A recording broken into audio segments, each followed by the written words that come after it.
was unplugged. This is a short reprise of a talk I gave a little while ago.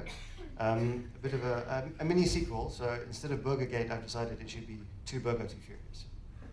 And I'm going to talk about the burger menu. Not the icon itself, but the off-screen navigation pattern. And all of the talk so far seems to have been very wide, so I'm kind of like zooming in and zooming in and zooming in, saying, I hate this one fucking little thing. So can I have a quick show of hands? Who is using burger menus in their stuff? So maybe like half, 2/3. Who's not using burger menus in their stuff? Who didn't understand the question? Yeah, excellent, good. So this talk is going to be about, should you use it, or do I think that you should use it? Thankfully, I have strong opinions that I'm always willing to share. No.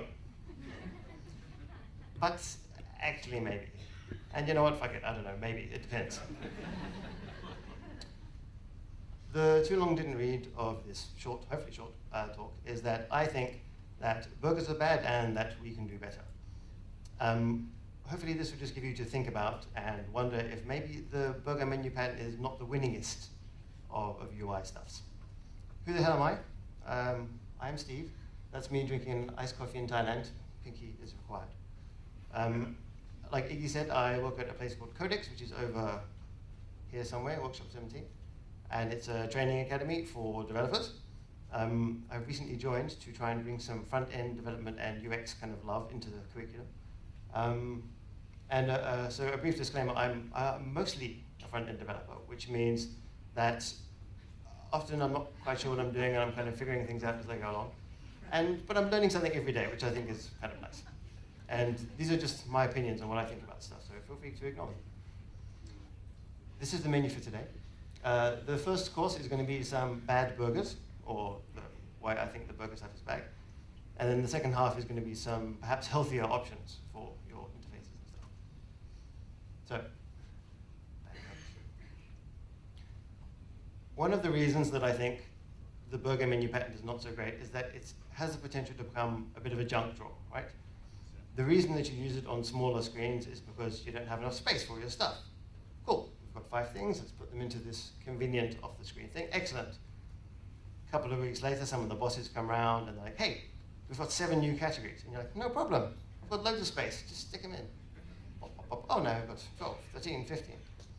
And that's not ideal. It gives you a convenient way to avoid having some difficult conversations, perhaps. It gives you a bit of an excuse not to think hard about prioritizing stuff and saying to the bosses, hold it, do we need these 7 new things? I think not. Or maybe you do, but you probably don't. The real kicker for me, though, is that it breaks one of the basics of navigation, which is it doesn't tell you where you are. Because it's hidden off of the screen, there's no navigation thingy saying, you are here. And to be fair, this is not just about burgers. You can fuck this up on your regular website without using a burger menu. But it's particularly easy with burgers. The other kind of location-y thing is that it doesn't tell you where you can go.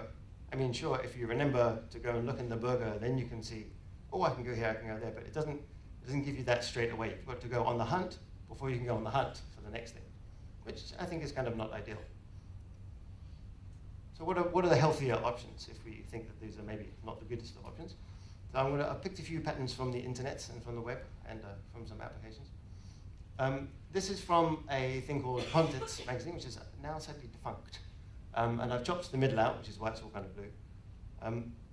This is a super simple pattern, which I really dig. The top explore link is just an anchor down to the bottom of the page. Brilliant. It works on every single thing ever, including Opera Mini and all kinds of other crappy browsers, because it doesn't require any fancy JavaScript or anything. Just pop, click, down, done. Another nice thing is that it gives you your content first, and then your navigation second.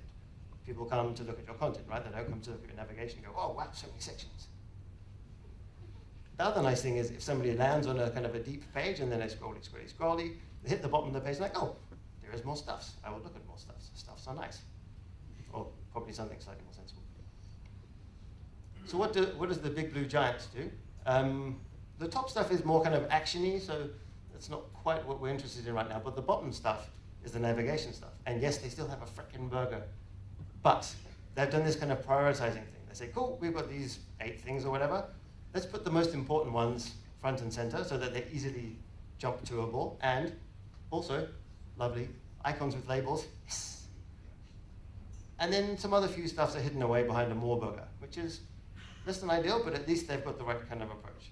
Prioritize stuff. These are the things that people want mostly. Everything else can be left a bit behind. Not ideal, but yeah, still pretty good. From my motherland, when I was researching before whether I knew I should come here, decided yes, South African wife, makes it a bit easier. So they're using breadcrumbs instead of a hidden menu.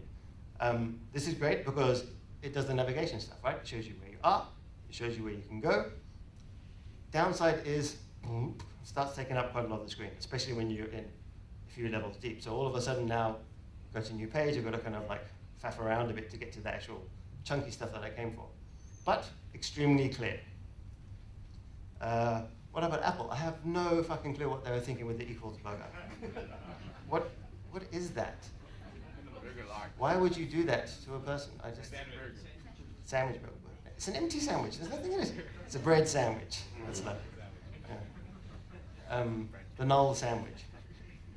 So it's a bit of a confused puppy, right? Because the sandwich burger, the sandwich burger has got the top levels, and then this big slidey, kind of carousel-y, slidery thing, but not really, has got all of the subcategories. So it's actually not so bad. I mean, you've got these big icons, big text, so you can see where you can go. The arrows kind of appear and disappear when you're at either end, but it kind of shows you that there's more stuff to look at least. So it's a bit of a mixed bag, but at least that's another way of thinking about stuff. The last one is a much bigger one, like an idea one. No, I said I'd zoom in, but I lied. Is to actually have a look at your information architecture. It's like, we have these 8 things. Let's sit down and think about this. Maybe we actually only have 4 things, and that's okay.